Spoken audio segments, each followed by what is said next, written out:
Bismillahirrahmanirrahim. Assalamualaikum warahmatullahi wabarakatuh. Perkenalkan, nama saya Fauzan Azima dari kelas HID. Saya di sini akan menjelaskan tentang materi yang ke-9, yaitu peraturan perundang-undangan. Peraturan perundang-undangan memiliki 3 sifat. Yang pertama sifat tertulis, yang kedua sifat mengikat, yang ketiga sifat umum. Adapun asas-asas peraturan perundang-undangan menjadi 4. Yang pertama sifat legalitas, yang kedua sifat lex specialis, yang keempat asas lex superior, yang keempat asas lex posterior.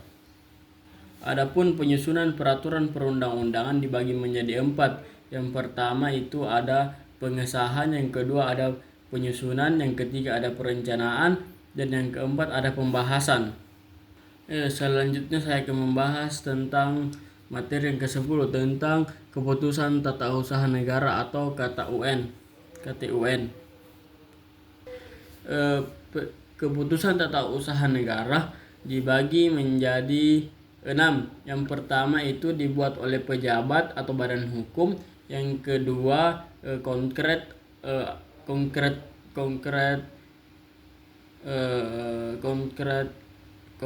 individu atau final. Yang ketiga berdasarkan undang-undang. Yang keempat memiliki akibat hukum. Yang kelima penetapan tertulis. Yang keenam badan hukum perdata.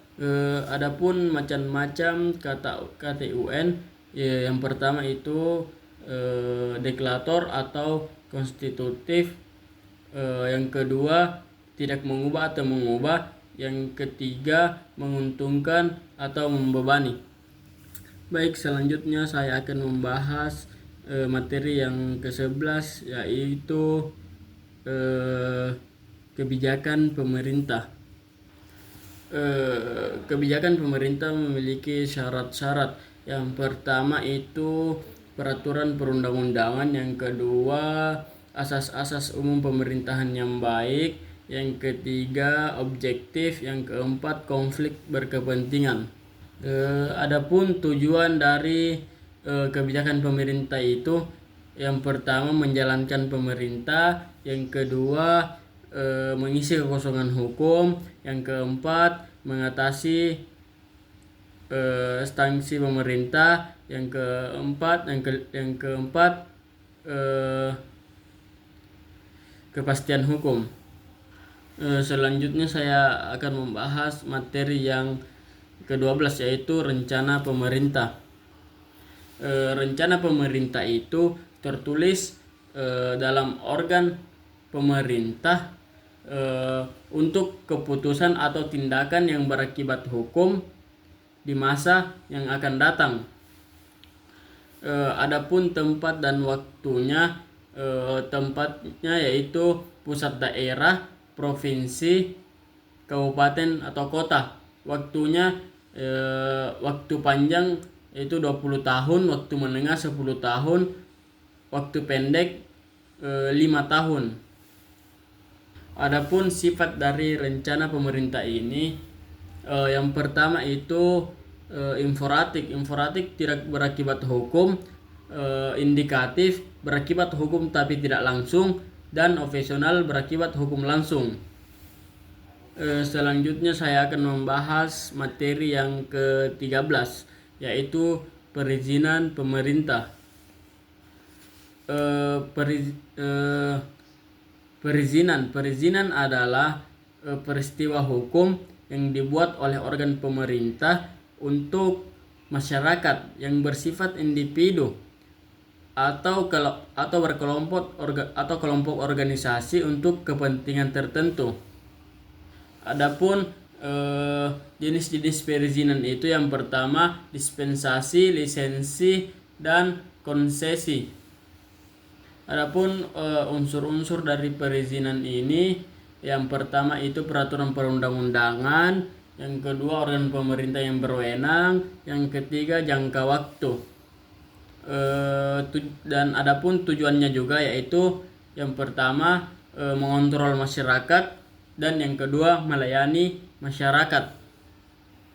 Selanjutnya saya akan menjelaskan materi yang ke-14 tentang instrumen hukum keperdataan.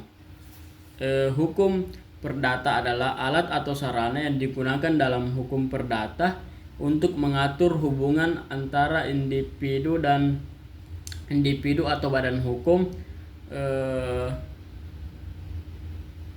dalam aspek kehidupan, seperti perjanjian atau kepemilikan. Adapun jenis perjanjian dalam instrumen keperdataan, yang pertama perjanjian perdata biasa, yang kedua perjanjian dengan syarat-syarat tertentu, yang ketiga perjanjian mengenai kewenangan publik, yang keempat perjanjian kebijakan pemerintah. Selanjutnya saya akan menjelaskan materi yang ke-15, yaitu asas-asas umum pemerintahan yang baik. Asas-asas pemerintahan yang baik dibagi menjadi 8. Yang pertama itu kepastian hukum, yang kedua itu kemanfaatan, yang ketiga ketidakberpihakan, yang keempat keselamatan, yang kelima itu tidak menyalahgunakan kewenangan, yang keenam keterbukaan, yang ketujuh kepentingan umum, dan yang kedelapan pelayanan yang kurang baik atau pelayanan yang baik.